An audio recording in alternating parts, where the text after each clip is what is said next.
When are we going live?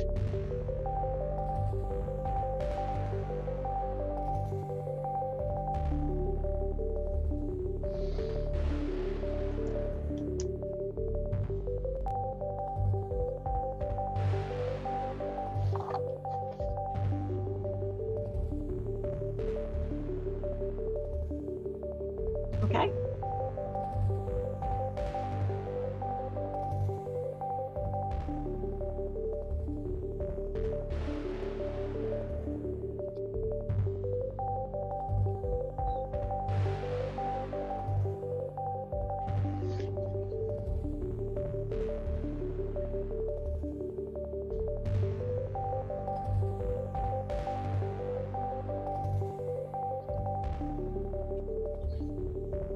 Ready?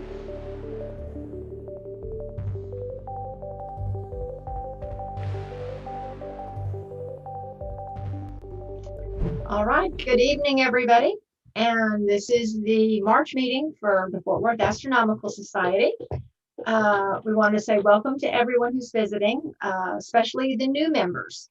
Let me run through a list because now I've gone back to January because February's meeting, Ed did a great job on that, but I don't know if we had the listing, so I didn't want to miss anybody. The new members who've joined since January are Riggs Brown, Kat Dalton, the Trevor Bray family, Anissa Schaffner family, the family of Tim Wallach, Terry Wallace, and the family of Chris Ashford. So all of you who have joined our meeting tonight, welcome. And hopefully soon we will actually be able to see everybody in person. So that'll be nice. I do want to recognize our officers and board members. Most of them are in attendance tonight. I'm your president, Michelle Theisen, and thank you very much for that.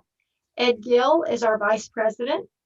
John Geromini is our treasurer. We have 4 general board members, Tom Roth, Cy Simonson, Jerry Gardner, and Larry Barker. And then Zach Smith has agreed to act as secretary. He can't officially be listed as the secretary because he hasn't been in the club quite a year. So until his first anniversary, he's volunteered to act as secretary and take notes and do inventory and all that good stuff. Wanted to go over a little bit of club history for new members and those of you who have not joined us before. The Fort Worth Astronomical Society is one of the first adult amateur astronomy clubs in the country. And it was founded by Charlie Mary Noble, and that was 72 years ago in 1949. It grew actually out of a junior astronomy club because so many parents came with their children and they expressed an interest in astronomy. At the moment, we have 168 members and their families. So we are in good shape right now. And again, looking forward to seeing everybody in person soon. We do invite everyone to participate, and our club members bring a wide range of experience from beginners to the professional astronomers. And one of the things I've always considered a strength in our club is the varied interests that we all have, from those who view with binoculars or simply look up and look at the constellations in the sky to those who are doing the astrophotography work. We do have many members who will be willing to help you with any questions you may have. And we do encourage outreach to people in your neighborhood. When we have star parties, just the general public, we do encourage outreach whenever it's possible. Again, we're still right on the edge of getting back to a normal situation. So we're still not currently conducting the in-person star parties. Some of that is because Fort Worth still has a limit on the number of people they want gathered. Chris Wodnitsky has conducted several of the virtual star parties. He will accept help if you want to help him host one, and he'd be happy to teach you how to do one on your own. We do want to let you know that our club is a nonprofit organization. So anytime you want to make a donation, that's great, large or small. And those donations can be claimed on your yearly tax filing. Okay, dark sky sites. And for some people, this is one of the reasons they join an astronomy club, is the ability to get to a dark sky site. We currently have access to 2 dark sky sites, and I would encourage new members to please never go to either of these sites without first teaming up to visit the site with an experienced club member. We sort of need to show you the ropes on those, and in some instances, sort of let you follow us to see how to get there, because they are out in the middle of nowhere. The first site we have is in Decatur, is with the Thompson Foundation. At that site, you do have electricity available, a restroom is available, and you'll need to check the iOS group to see the current gate code. In Ranger, Texas, we have Star Ranch. Electricity there is provided by the solar panels. We do have a toilet available. It's a composting toilet that's been working quite well. You do not have running water. So if you're a smoker, please be very careful and don't be throwing your ashes or butts anywhere in the grass. There is a relatively new lock on the gate off the road onto the easement. And again, you'll need to check the FiOS or the iOS group for the new code. And when you're putting together the chains at either of these locations, please remember that you should be hooking from one padlock into a chain link. You should never be hooking 2 chain links together, because we do have multiple groups who use both sites. And so we need to make sure that each group can get in and out. Occasionally, people have been locked into the sites because they couldn't get out and someone had not locked it properly. We do ask that you remember there are other people around. We do have a number of families who have joined our organization. So if you get frustrated with your telescope, be very careful about your language and keep the profanity very, very out of the way. For those of you who aren't aware, we do have the spring equinox coming up on this coming Saturday, March the 20th. And then we officially have spring beginning. At this time, I think I'm going to turn it over to Ed Gill, because he is going to share with us and introduce our speaker for the evening. Ed? Good evening. Tonight we have Mr. Dennis Wedd speaking about the ARP Atlas of Peculiar Galaxies. And Dennis is the co-author along with Jeff, and I'll probably pronounce this wrong, Knipe? That's correct. Okay, Knipe. And it's a rather interesting book, and I don't know if folks remember, early on in my vice presidency, I sent out a brochure asking, or a survey asking, what people wanted to have a presentation on. And this particular Halton ARP and the Peculiar Galleries was one of the write-in requests. So I found Dennis is the man to talk about it. Now, Dennis Webb has been an amateur astronomer since 1990, surviving bouts of telescope making and astrophotography, and I think a lot of us will sympathize with that survival mode. He served as president of the Johnson Space Center Astronomical Society for a couple of years down in Houston, and he has volunteered at most of the Texas Star Parties since 1992. He's given talks here and at other big star parties. Dennis joined the Fort Worth Astronomical Society in 2009, moving to Mansfield after retiring from a 36-year career at NASA in Houston. And he is the current roving science reporter for About Mansfield weekly news podcast, and sometimes a musical performer at Mansfield's Farmers Market and the Better Beer Joints. Not sure what qualifies as a better beer joint. I think any beer joint is a better beer joint, but what can I say?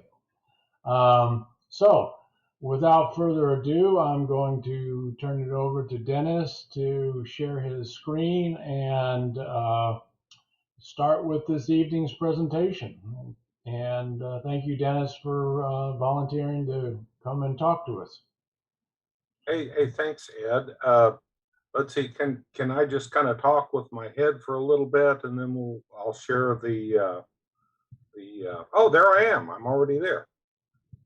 Uh, I became interested in the art Peculiar Galaxies in the mid 90s. That was about the time the internet uh, started giving us access to lots of databases, and there were PC apps and things like that. And I quickly learned in my early years that, oh, well, that Galaxy Messier 101 is also NGC something else, and there are 20 or 30 other names that a galaxy would have. And so I'd see art, what is that? I studied art, and well, there are a couple artists named art, but it wasn't that. It was the ARP's Atlas of Peculiar Galaxies. And so I decided I was going to dig into it and try to figure out what it was. And it was a really interesting story. Okay, I'm going to share now.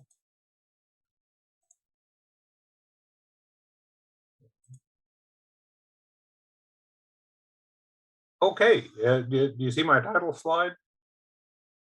Okay. In 1966, Halt and Arp put together a collection of 338, I won't say galaxies, but views of a tiny piece of the sky using the 200-inch Hale telescope. And it was an unusual thing. We'll get into that in a bit here. Let's see, where am I? There we go. Move some more things around. This is one page from the atlas. It was originally published in a thing called the Astrophysical Journal Supplement. Now, the Astrophysical Journal is a really big deal. It's one of the premier things. But if your work is considered to be credible but not really important, you get dumped to the summer supplement. And ARP's collection of peculiar-looking galaxies was thrown in there. And so, a story of a young undergraduate astrophysicist, a guy named Barry Medor, was hanging out with his friends in the library because that's what us geeks do. And the guy said, "You got to come see this. This is just unbelievable."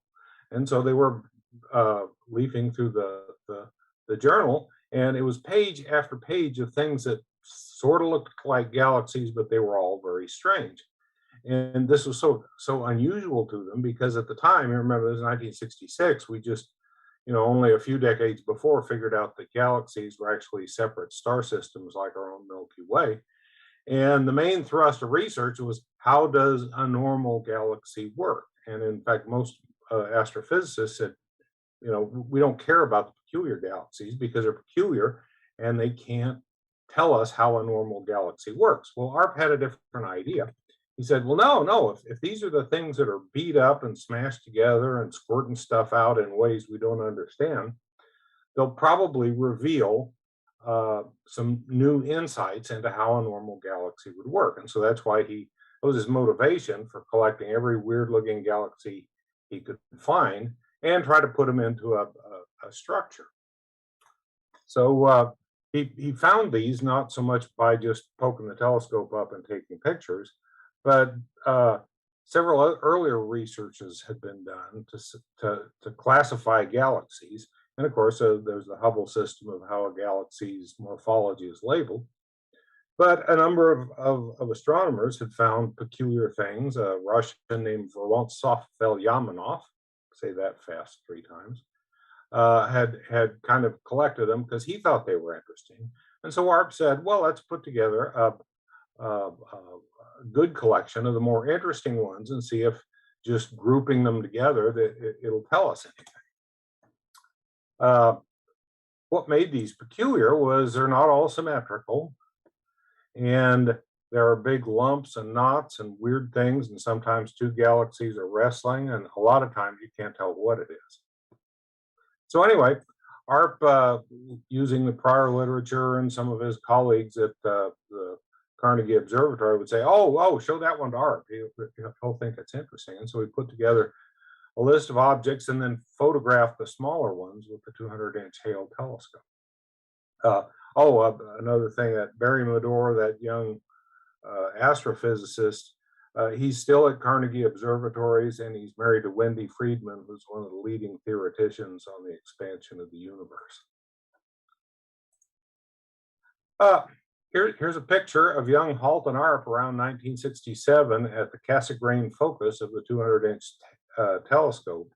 It's likely that was a posed picture because he's not dressed warm enough for the cold, ugly nights up there.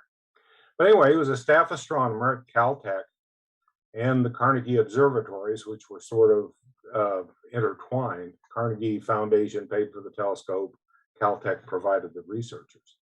And Edwin Hubble recommended ARP for a Carnegie Fellowship to measure novae stars in Messier 31 with the smaller 61-inch telescope. And what this involved was he'd take a 45-minute exposure every moonless night for 2 years, producing a total of 1,000 plates. ARP observed it was terrible, endless drudgery. That letter Hubble wrote got me into this.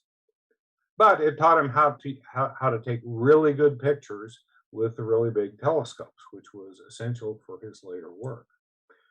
He later spent a little time in South Africa measuring Cepheid variables in the Small Magellanic Cloud. And in 1957, he was appointed a full-time Mount Wilson astronomer, and meaning he could work on the projects he thought were interesting rather than what the more senior astronomers were telling him.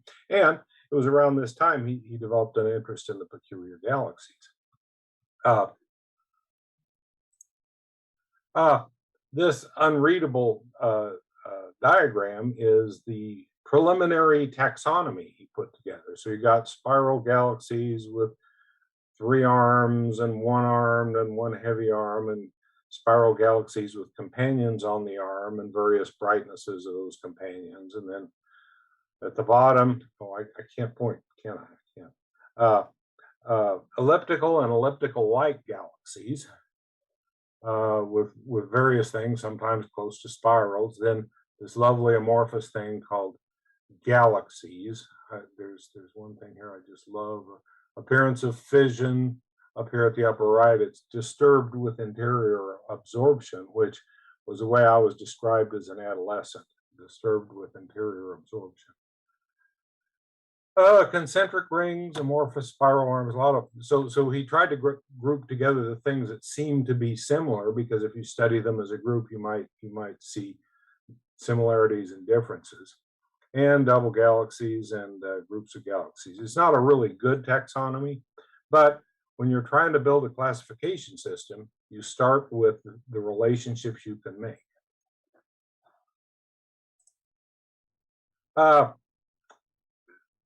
Some of you will know that Halton ARP is considered a very controversial figure in modern astronomy. He worked a long career. He died at 86, still working over in Germany.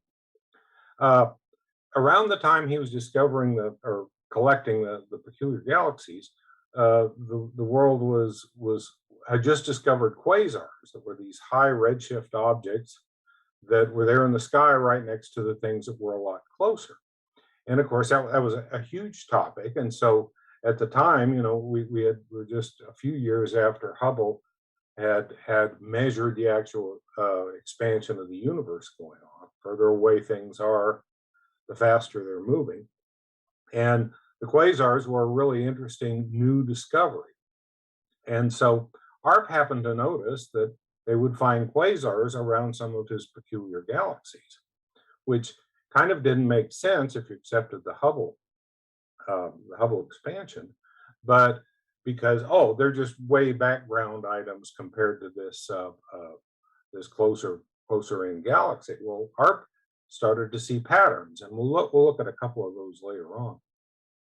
Patterns where, really peculiar galaxies seem to have a lot of quasars around them. And he basically spent the rest of his career trying to prove this connection, that peculiar galaxies have something going on that we don't understand, and they have quasars around them, which may mean, quasars popped out of this galaxy. And that's the reason that's so controversial is, well, the redshift says they are way far away.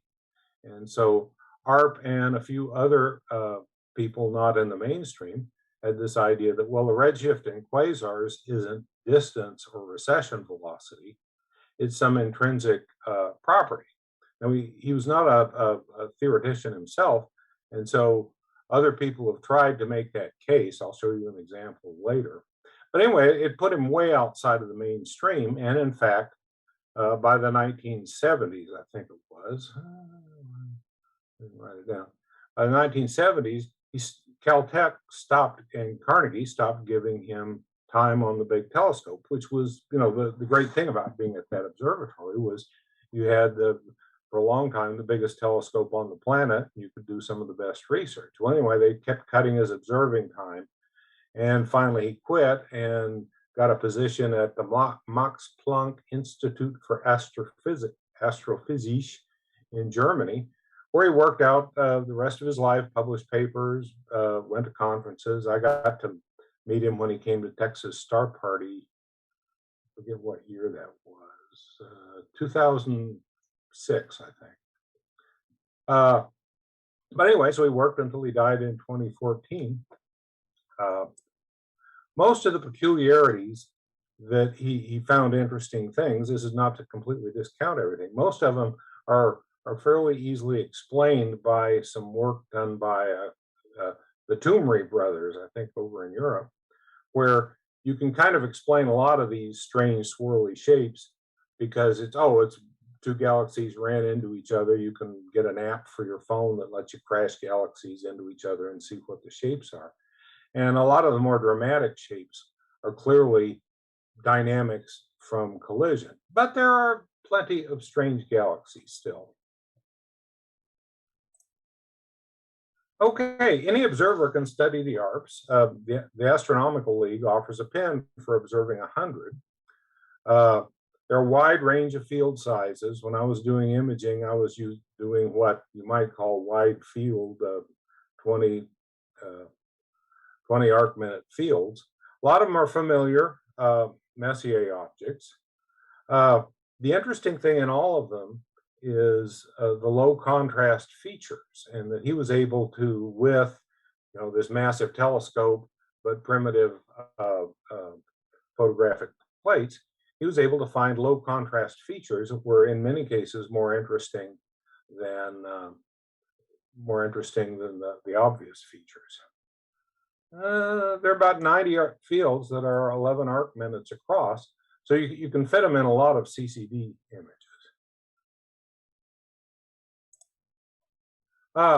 They're spread all over the northern sky that you can see from Southern California. It's kind of an obvious thing, but the yellow dots here are where an ARP galaxy is. So it's anywhere there are galaxies, there are some ARP galaxies.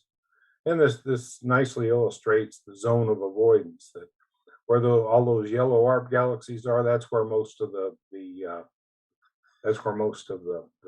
all the galaxies are. So let's start with a familiar one, Messier 101, which is also known as ARP 26.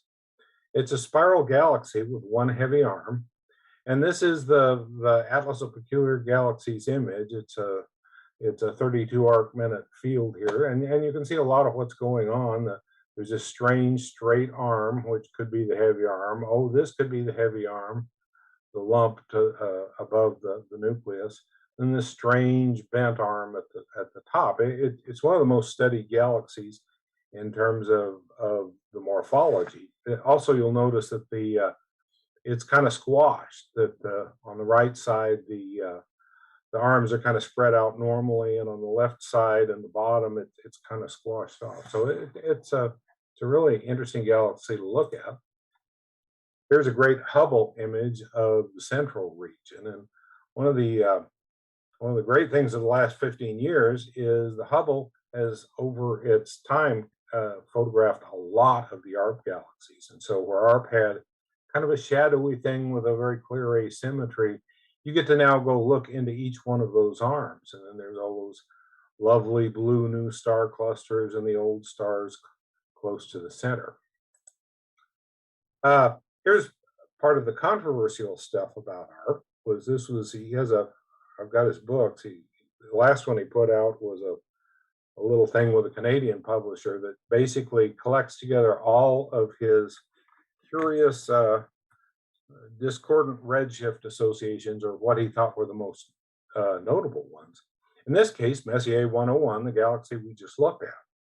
Well, he says there's some interesting things here. The white dots running across it are quasars with their redshift in the number before. And what's interesting is the quasar is close to M101 have relatively low redshifts. The quasars further away have higher redshifts. And one of his collaborators kind of took this and said, what could it mean? Oh, well, if Messier 101 is squirting quasars out with this intrinsic redshift, the redshift gets bigger the further away M101 is. And then, there's some mathematics that would show, kind of not so much explain it, but show, okay, there's some kind of mechanism here. Did not catch on at all with serious astronomy. The other thing that's interesting in this picture is there are two blue things called ACO, and those are Abell galaxy clusters. And it's very interesting that the closest Abell galaxy clusters are off on a different axis from the quasars. Now, did Messier 101 squirt out galaxy clusters? I don't think so. But it was one of the plausible things that ARP said, something's going on here that we don't understand. And that, in his view, it was statistically improbable. And most of the refutations of ARP's work has been statistically that, well, he's, cherry picking sample and stuff like that. And he says, no, I'm not. It went on for decades that basically, mostly they'd ignore him, but occasionally some people would come out to argue.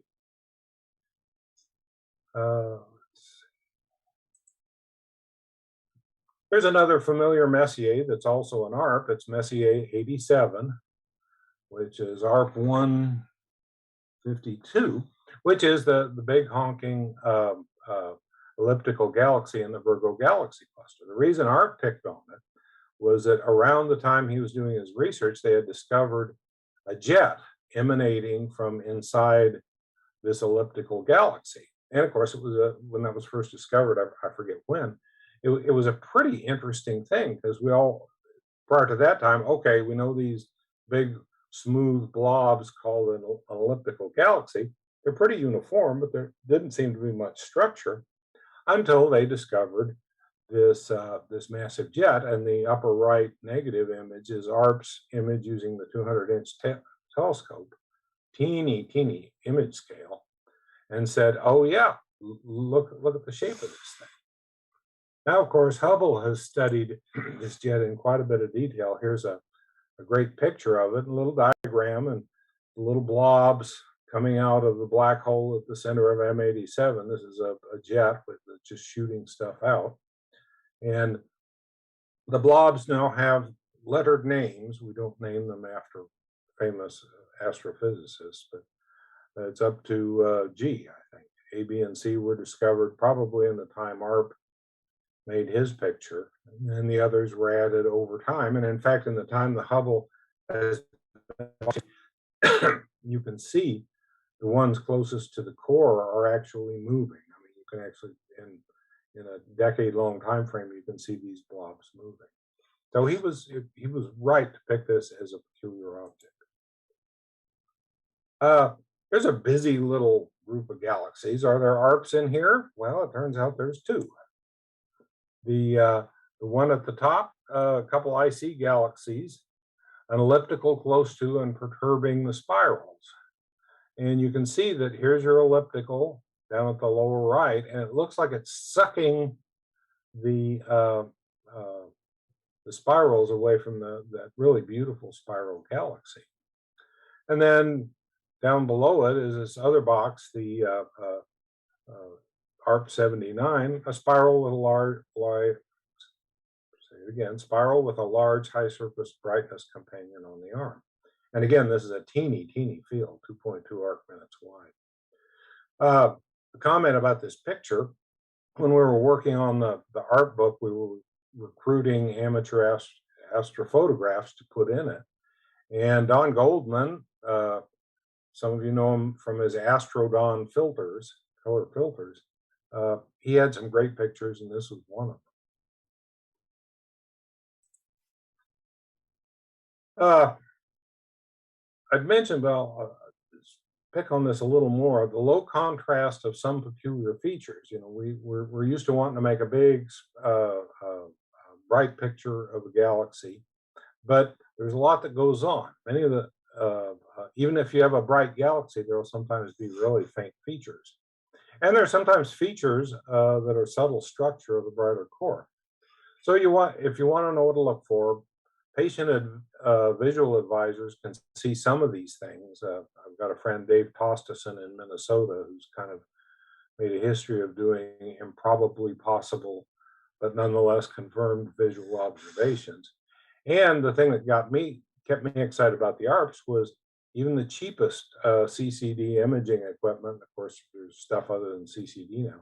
Even the cheapest CCD equipment can show most of this fainter stuff. So let's take an example.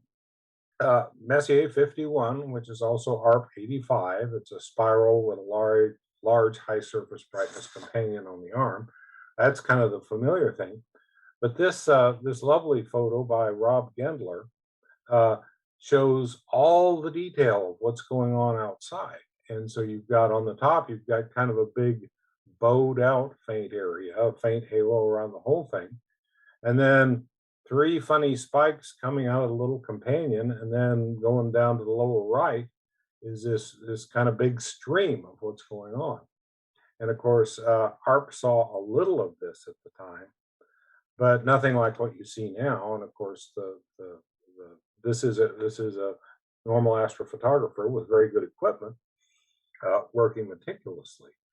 As I recall, all this structure is, it's all predictable, or it's analyzable outcomes of the collision of these 2 galaxies. Here's one it was just a miscellaneous peculiar, the Helix galaxy. This is ARP's photo of it, and it looks like, there's kind of a helix running around what looks like kind of a normal kind of galaxy. Well, when you put a little color on it,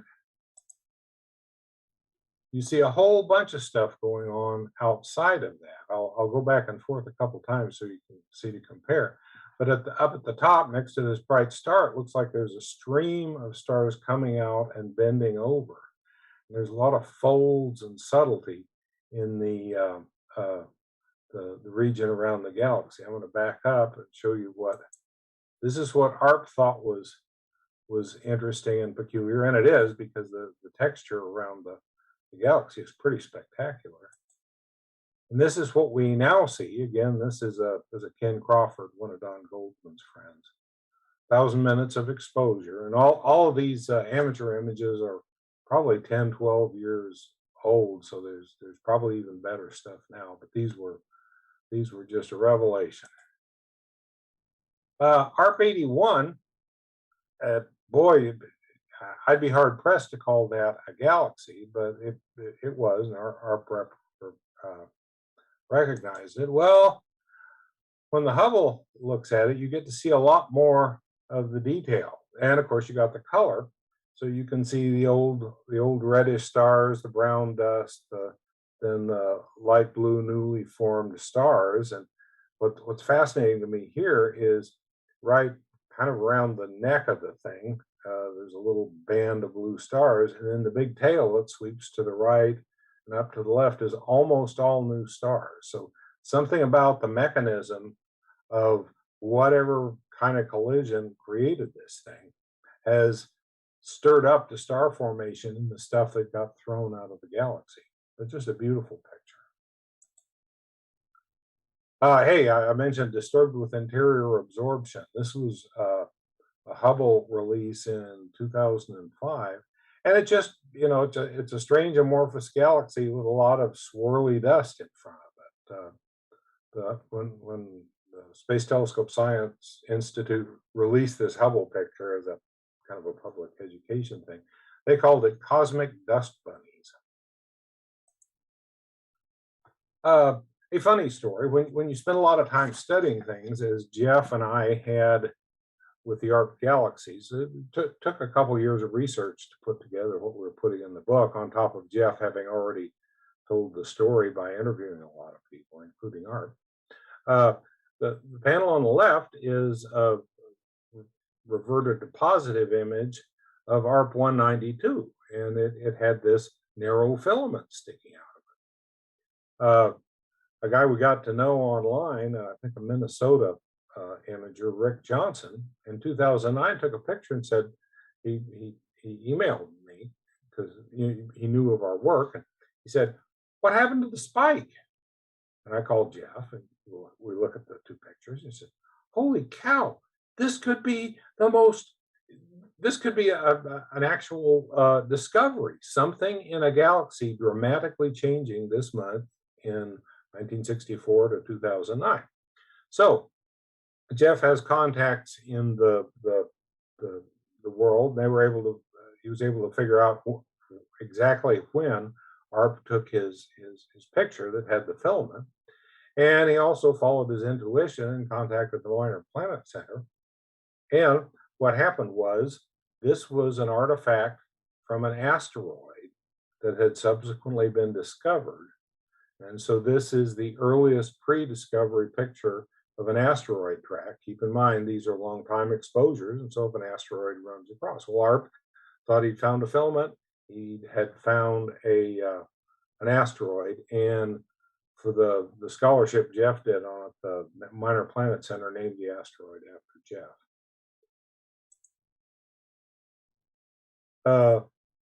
And of course, the interesting thing is Rick Johnson, who took the picture, he did four filter color images of this, and at a different place on this exposure, he's got an asteroid, so you can see the luminance in white, the red, green, and blue as he switched the filters through, and I guess some more luminance on the end. I just thought that was interesting that you could see the multicolor imaging thing.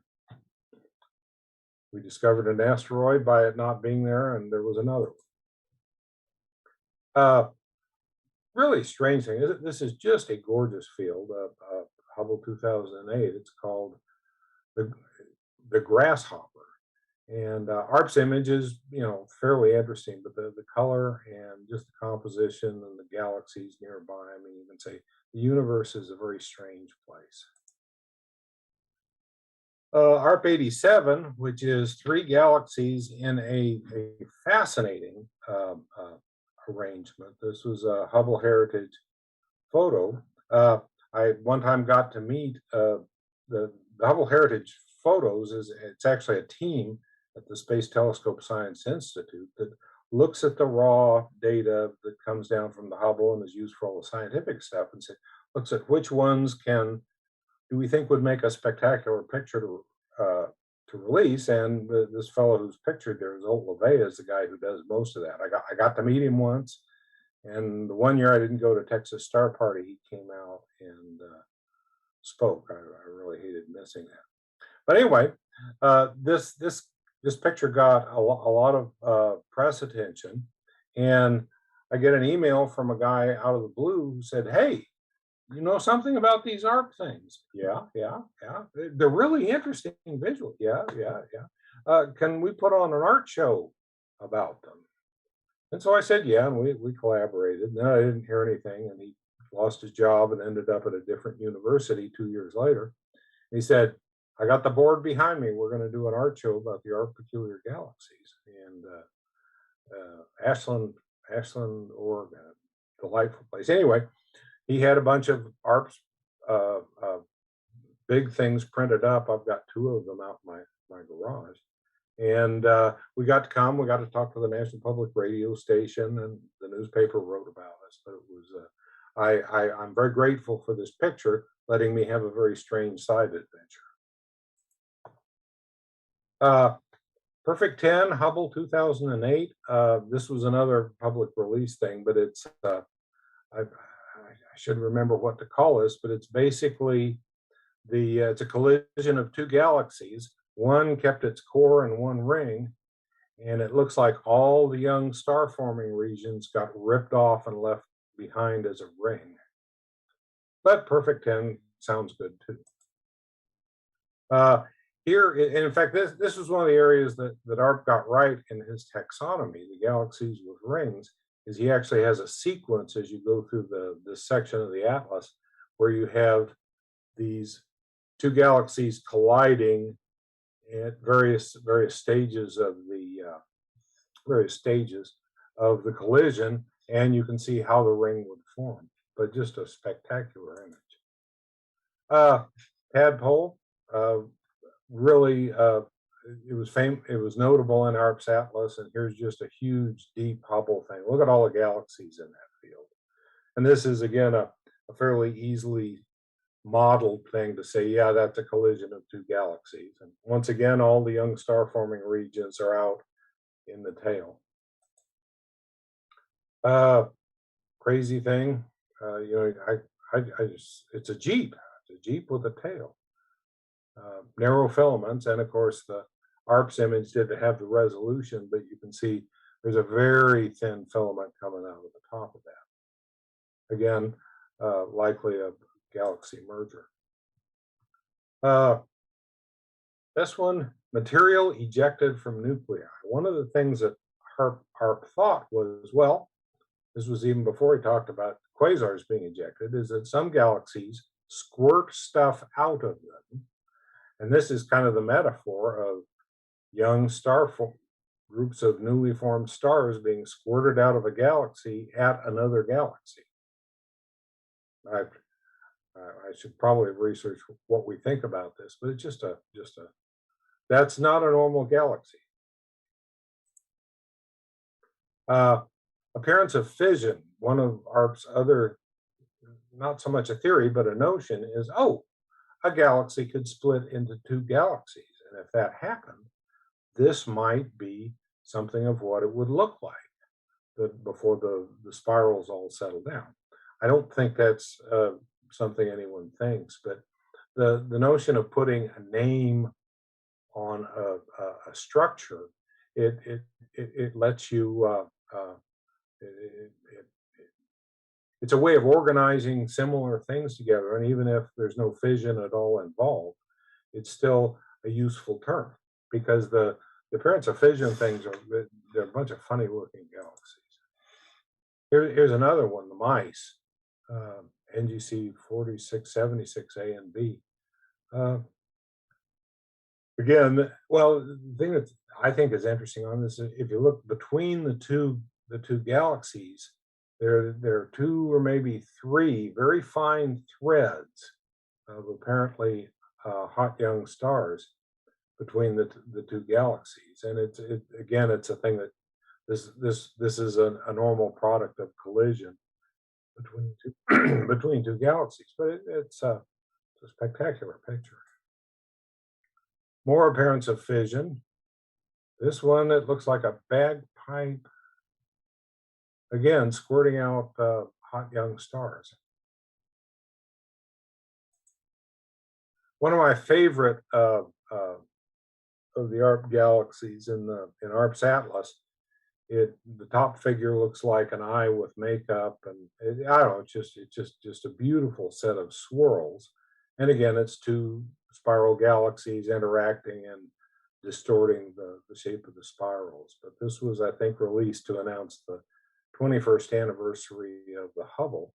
It's, you see the bright blue hot young stars newly formed, and then all the dust and the old stars as you get closer to the center. But just a beautiful set of curves.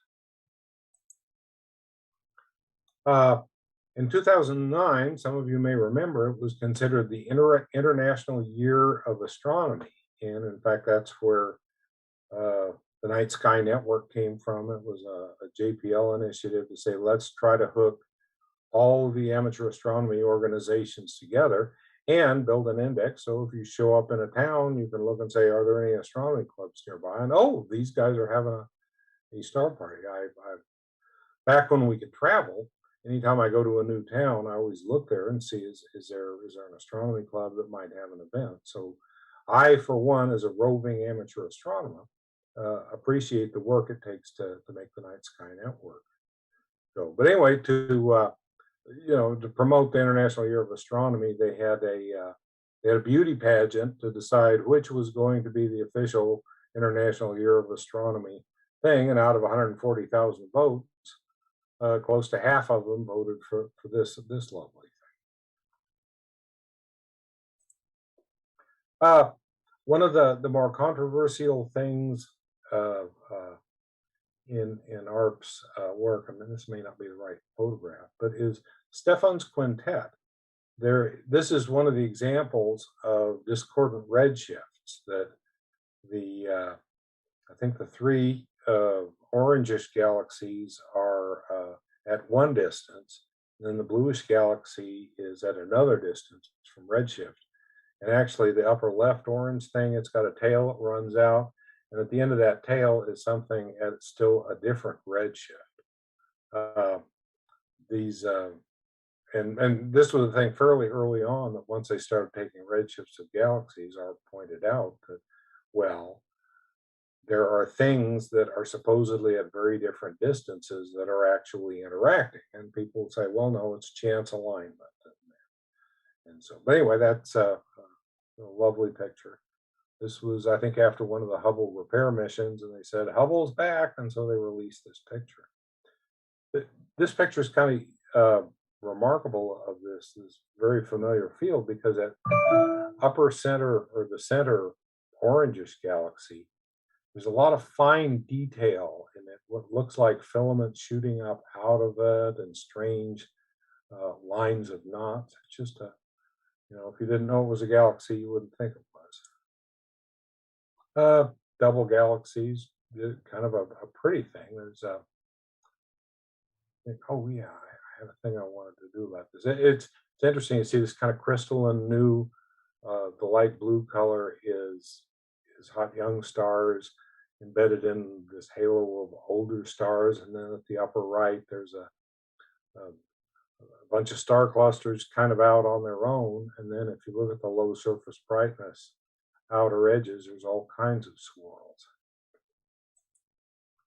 I wanted to use this to illustrate one of the problems we had with the book, is that we tend to look at, there's a database that lists a bunch of galaxies and gives you all of each galaxy's name. Well, they don't agree.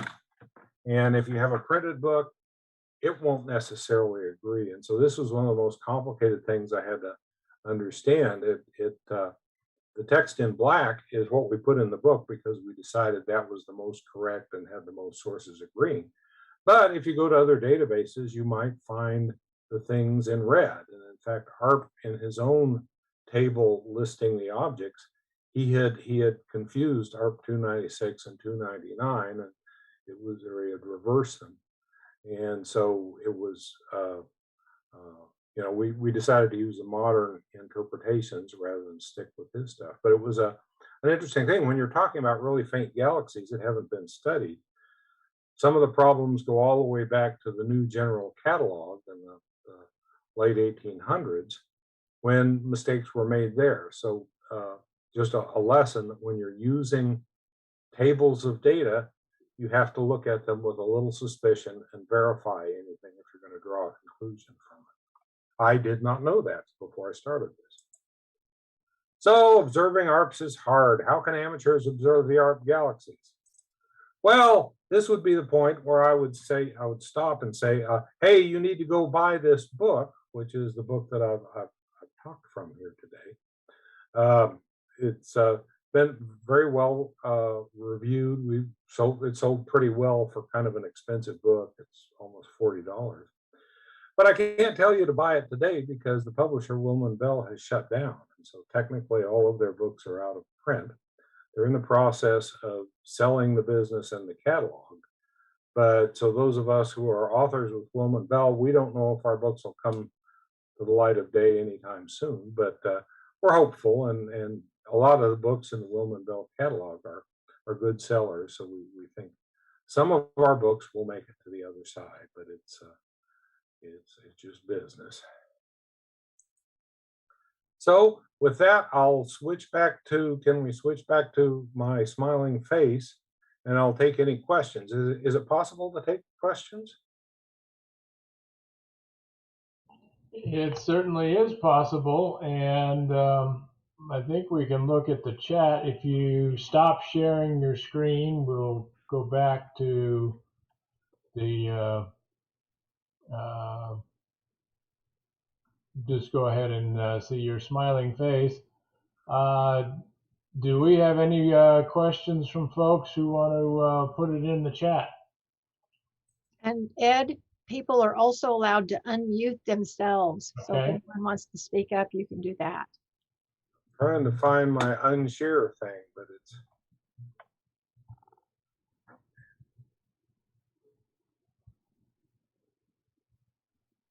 somehow I've lost my controls. Be down at the bottom. Yeah. Let's see, I got that. Ah, there we go. Well,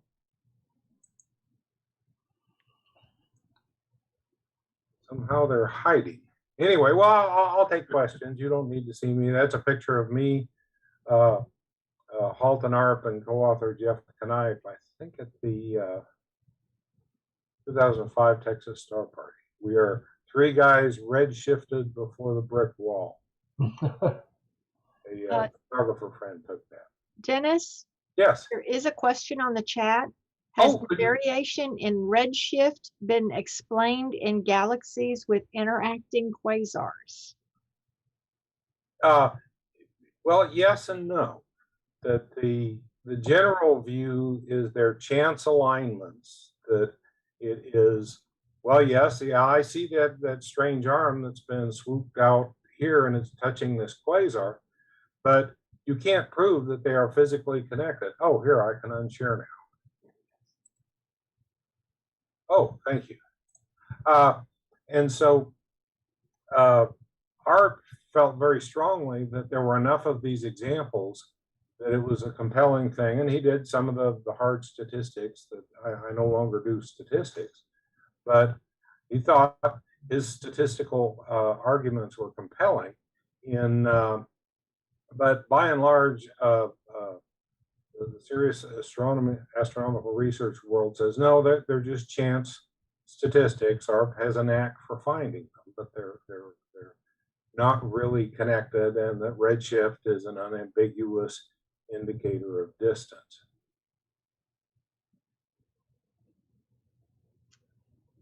Okay, another question. How many amateur astrophotographers have photographed all of the ARPs, to your knowledge? Trying to think.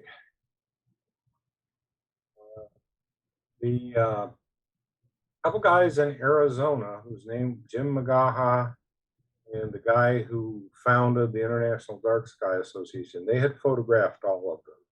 And in fact, they did a marathon one night to see how many they could do in a night, and they got 100. You know, modern automated stuff, and they kind of planned it out. I think an acquaintance named Paul Downing, who lives between Spain part of the year, and England the rest. I think he may have done all of them. There's something like 80 people have got the ARP certificate. I haven't looked at it in a while, the astronomical ARP certificate, and you can get it either for photographing 100 or visually observing 100. I think Dave Tosteson and Barbara Wilson, may she rest in peace, they had each seen all 338, and a couple of them are just really, really faint. It's one of those things I mean to do. I haven't updated my website in 18 years. There's a website, arpgalaxy.com, where you can find information necessary to do your observing until you can buy my book. Last time I had looked, I don't know of anybody who is claiming to have photographed them all, but a lot of astrophotographers have photographed a lot of them. And the Astronomical League enthusiasts generally work their way up to 100 to get the pin. Okay, there is another question. Do you believe that ARP's discoveries are chance occurrences? I'm not an astrophysicist, and frankly, I developed the interest because they were just visually intriguing and stunning, and I find his hypotheses to be kind of compelling. One of the things that I'm hoping we'll hear from in the near future is one of the problems with his quasar associations is if you look at a map of quasars, we don't have a uniform all-sky map of quasars. And in fact, I was curious about this and read some, it was more a commentary than a research. And it was, well, we don't need to spend the money to build an all-sky map of quasars because it wouldn't tell us anything, which is, okay, that's somebody's viewpoint.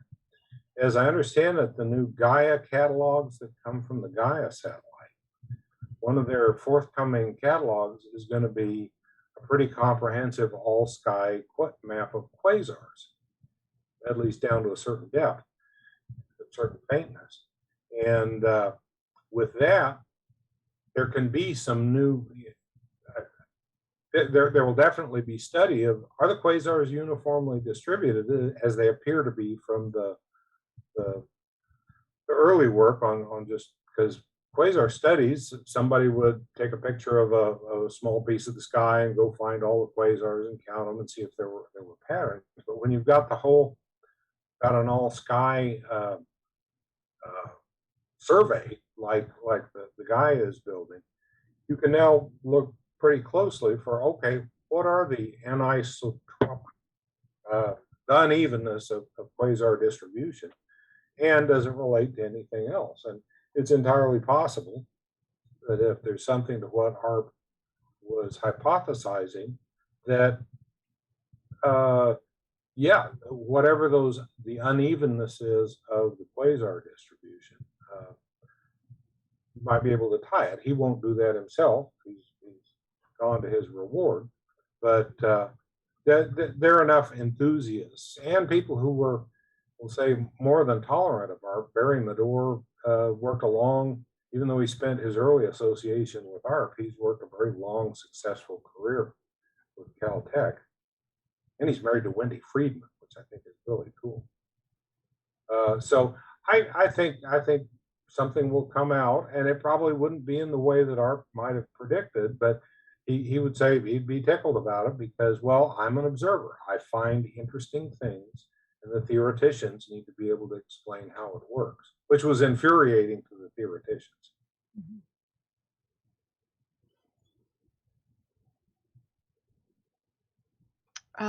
One other question.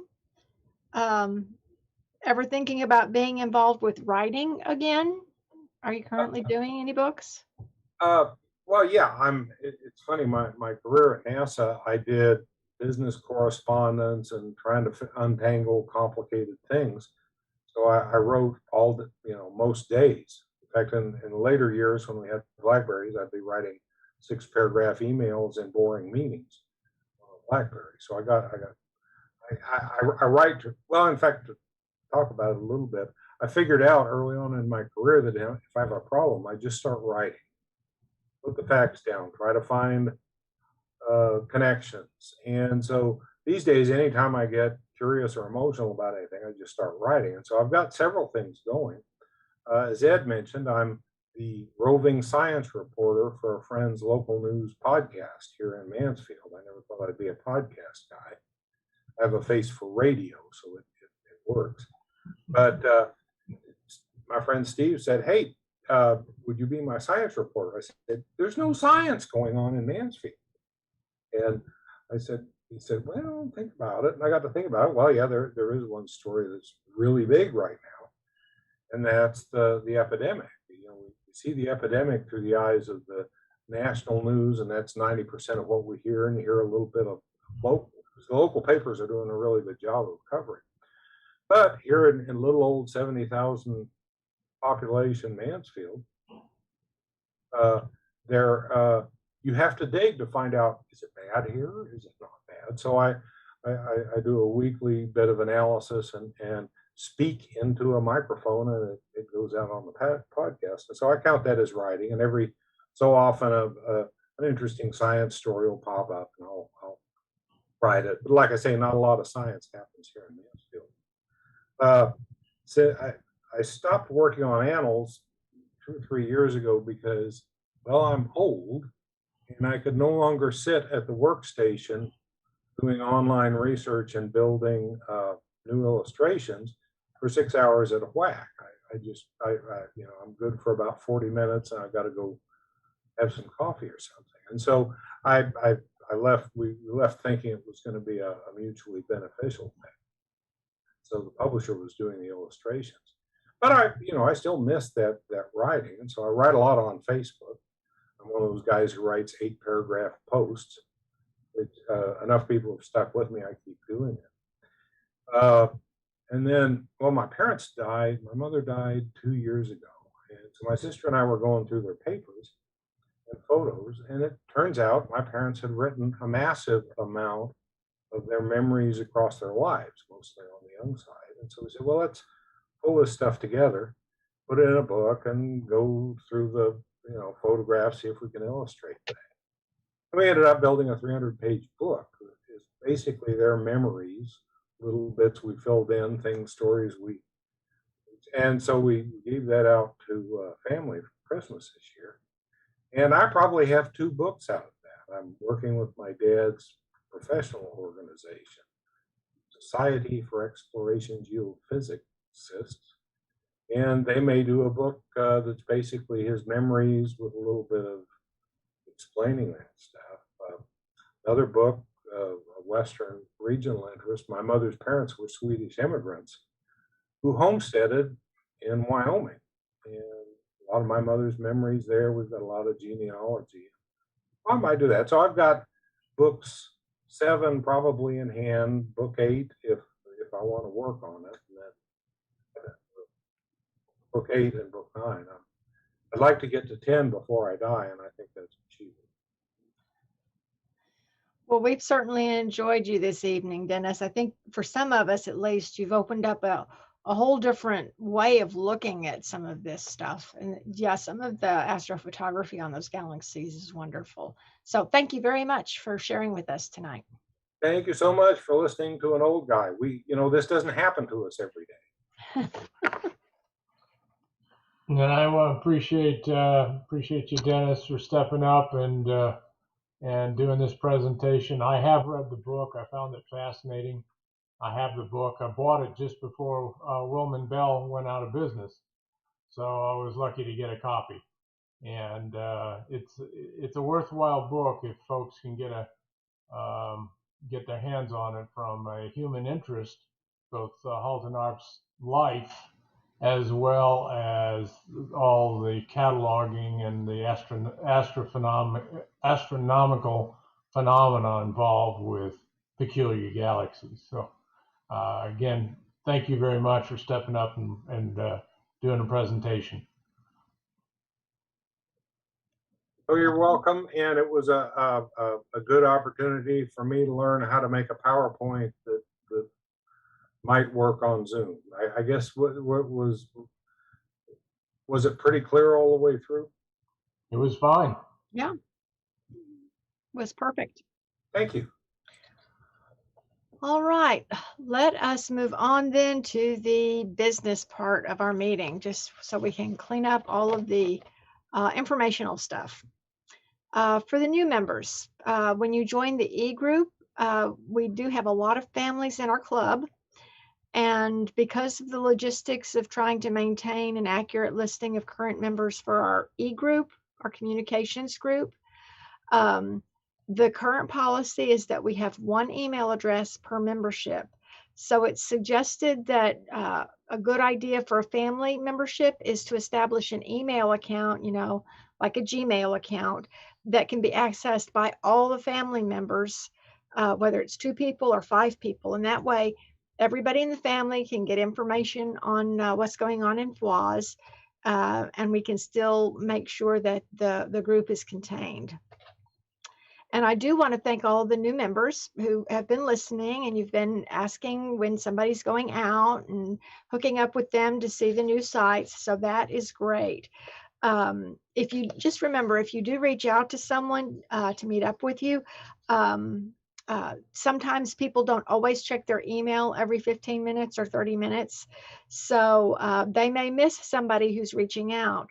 And likewise, members who are posting that you're going to be going out, see if you can make it a point to just check your email before you leave the house and see if there's anybody who would like to join you, so that you can contact them and let them know where to meet up.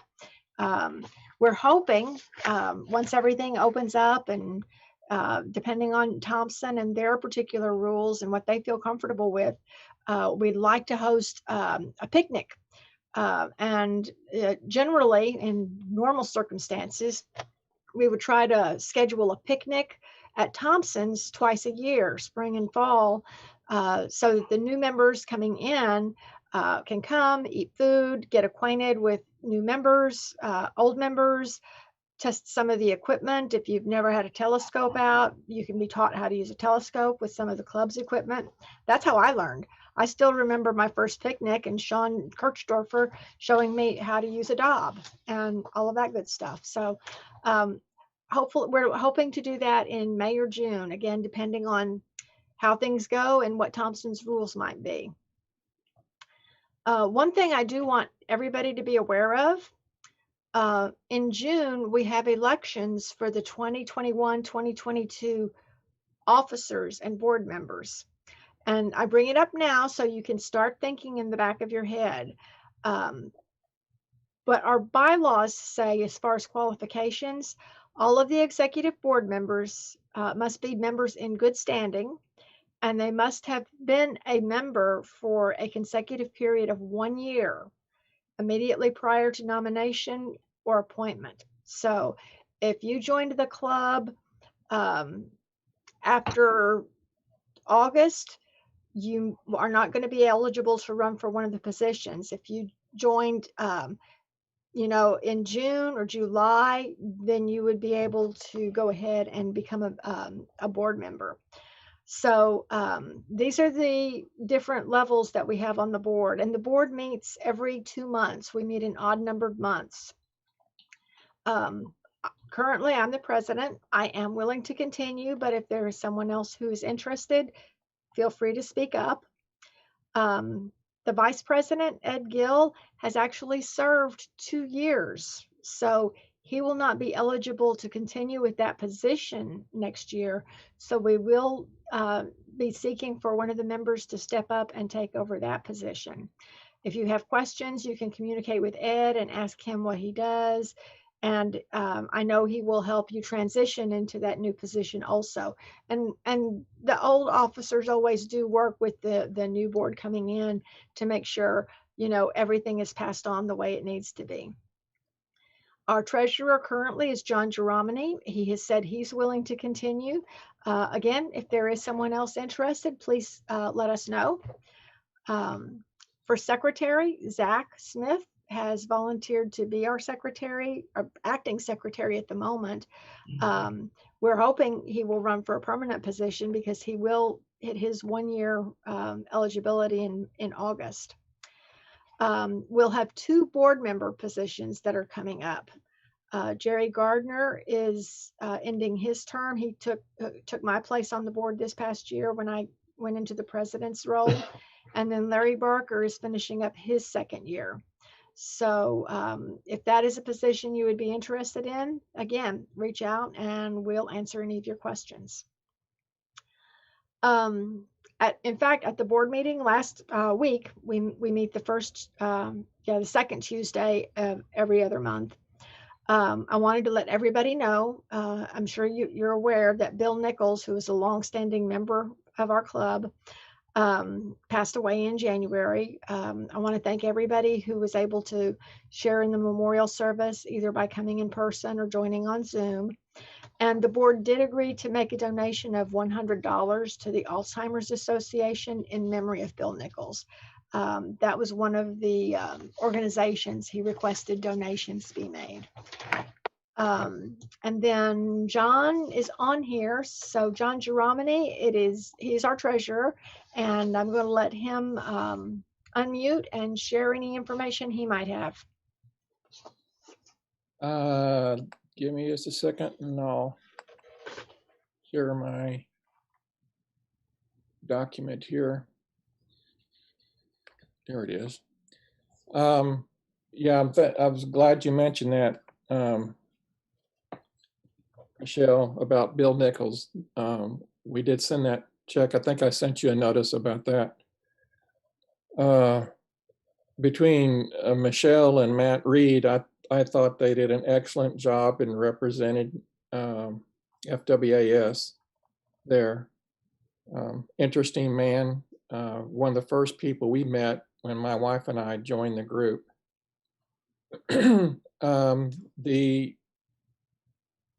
I'm assuming people can see the current balances there. I think the only thing that is missing from that display, I don't believe the Alzheimer's Society has cashed their check yet. So that's $100 more than what we actually have. But these numbers are from Wells Fargo's status. We did do a, I think the bylaws calls it a internal examination. Basically is an audit of the financials on March the 1st. I have turned in a results of the findings of that endeavor to the executive board, and as soon as that gets reviewed and approved, then I believe it will be provided to the membership. I was contacted by a person from the Albuquerque Astronomy Society. Apparently this person has a grandchild in the area, and they're wanting to take their grandchild out to one of the dark sites with a member, so that this person from Albuquerque can expose their grandchild to a better view of the sky. I'm not sure where they live in the Metroplex, where the grandchild lives, but apparently it's, as everybody else knows, our night skies are not all that wonderful. So if there is somebody that is going out this weekend, probably, well, I don't know what it be, Friday, Saturday, or Sunday. If there's somebody that's going out to one of the dark sites that could sponsor their visit, then I will let you, I will give you their email address, and you can converse directly with them. Once I get somebody to volunteer for that, I'll send them the hold harmless and code of conduct documents, what they'll need to fill out before they can actually go. And I think that's all. I don't know how much you, Michelle, if you want to talk about the PayPal incident. I think we just want to let everybody know that at some point in the past, I don't know, maybe week or so, the PayPal account had been, I don't want to say hacked, but sort of taken over by somebody. We were able to get it back, but we did not, according to John, we did not lose any money out of that account. So I know John's proposed to the board different suggestions on how to make sure passwords are changed periodically, and so the board will be considering that. Yeah, I think one of the, thinking about it, that I don't know how else a person would have been able to log on without knowing both the account name and the password. And that's what appears happened. And anybody that had those two pieces of information over some period of time, if their devices had been thrown away, given to somebody, hacked themselves, could have been taken that way. Mm-hmm. And other than that, that's all I have.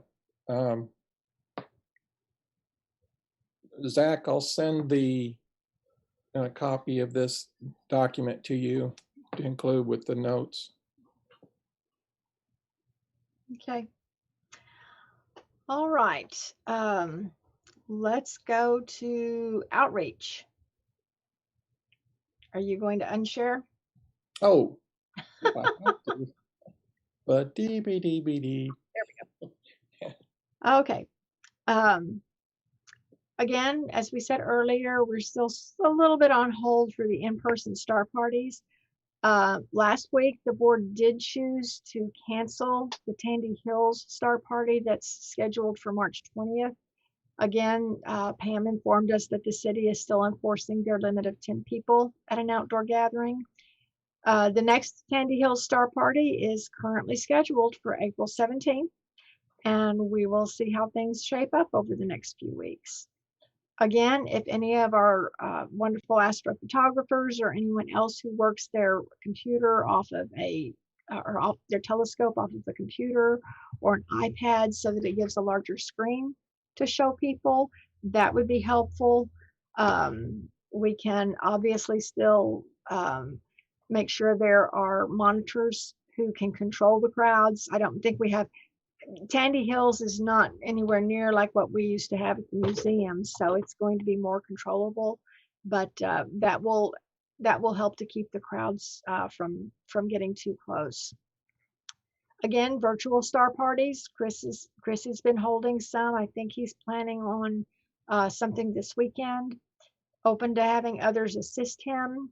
And anytime you do host a virtual star party, please make sure it's recorded on the Night Sky Network, because the club does receive credit for those parties. Okay. The April meeting, 1 month from now, we're going to be searching to see if we can find some place to hold the April meeting in person. Do not know what the logistics of that may or may not be. I don't think we'll be back at UNT at this point in time. In fact, I think when John had spoken to them earlier in the year, they were pretty much not going to even entertain outsiders, people who are not on campus or staff, before June and quite possibly September of next year. But I know Phil Stage is on here. I was going to check with Phil to see if he can check with his Arlington contacts to see if that meeting room in Arlington may or may not be available. And we'll just see if there's some place we can find. And if not, we will continue to Zoom. And we do anticipate, at least for this first meeting or two, we're going to make Zoom a participation in that meeting a possibility. So that, because there are still going to be some people who do not want to go into, well, it may not be a crowd, they don't want to go into gatherings. So that is our goal, to go ahead and work that direction. Michelle? Who? Yes? Michelle. Yeah, the April presentation is going to be by Brandon Hamill, and it will be a Zoom presentation. Okay. So if we decide to have an in-person meeting, we are going to have the electronics there for people to view the Zoom, as well as folks that are online. Okay. That's just something to consider. So, if we plan these, we have to make sure that we plan to have the people that are in person view the presentation, because right now I don't have any presenters that are coming in person. Right. Understood. You may have And, you may have a bandwidth problem if you're going, so. well, again, this is just up in the air. We're going to check it out and we'll figure it out one way or the other. So all of that will be looked into. The library system, when I looked at that last year, I think the downtown library has a larger holding, and it includes ability for Wi-Fi. Yeah, and most will, whether we go to library, hotel, and again, I don't know what the public library systems are going to be like.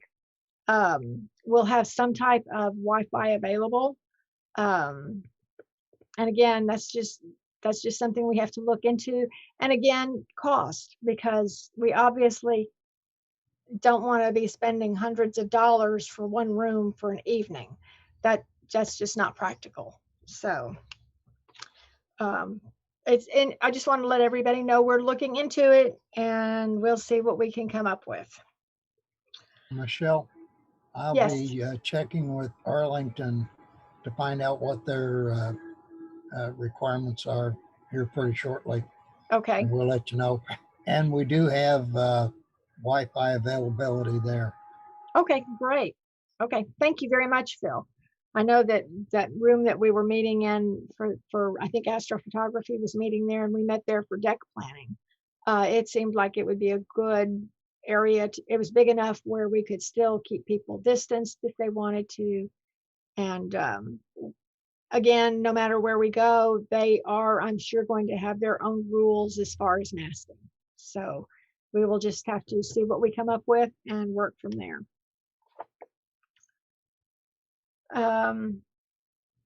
Next item up is going to be what we've started calling location investment research. Ed Gill, George Lutch, Mark Smith have been sort of spearheading that. I don't think George Lutch is on, but I see Mark, and of course Ed is here. Do you have anything you want to share with the group today? Ed, did you want to talk about your survey? Yeah, I've now received 33 responses on the survey, and I'll give it a little more time and then post the results on the group's IO. You know, it's like you say, it's typically a mixed bag. The next step is talking to Chris Swenson when you know, we have the comfort level to meet in person. I know folks would like to go out and see the location. That's where the SOFAR observatory is between Seymour and Throckmorton. And what I wanted to do is arrange a site meeting out there with Chris. But you know, right now, you know, folks are still getting vaccinated and, you know, have a different level of comfort. All people have different levels of comfort. So I'll follow up with Chris. He was open to the idea of having us come out and take a look at the site and see. But it is a good distance. You know, folks have to realize that to get to dark skies, you got to drive away. So that's where that is. Of course, the Palo Pinto Mountain State Park, that's just ongoing development right now. The club is now a member of the Friends, and we're getting. I think we got an update from the president of the Friends just recently. That was posted on Groups.io, and I think John, you got that and posted it after we joined as a club. And but that is a long-term, as we've been saying, that's a long-term project. You know, for them to get their infrastructure built before we can get in there and start doing any type of work to develop it as a dark sky and a outreach site. You know, a place in the parks. Now the other possibility right now for outreach, when we talk about outreach, is Fort Griffin. I have conversed with the assistant manager out there, Eric, and he is a very pro astronomy. I know the Abilene Club supports them on a regular outreach program, astronomy outreach program for the public. It's farther than Palo Pinto. It's you know, just north of Albany. It's about 130 miles, but they are welcome to the idea of having the club come out and help them host star parties for the public at Fort Griffin, and I found Fort Griffin to be an exceptional park, better than any of the Texas parks, because they don't light up their park. There's no lights, and so you go out there at night and it is pitch black. And they have some very nice observing areas, and they're if it's not Bortle 2, at most it's Bortle 3. It's pretty dark out there, and they're very excited about it. So, and very supportive. So that's another outreach opportunity if folks want to go out to a dark sky site and do that with the public. Okay, anything else? Now, next step is getting with Chris Swenson and getting a delegation out there to take a look and get feedback on, if we think that's a practical alternative to lease land out there from the Star Ranch or the Okay. Swenson Ranch. Okay. Mark, did you have anything you wanted to add? I have nothing to report, but Ed's the one that's doing all the work. Great job, Ed. You're welcome. Okay. Some of the board members that Larry, Jerry, I don't think I've seen Jerry. Cy, well, let's start with Larry. Did you have anything you wanted to share with us, Larry? Okay. Tom?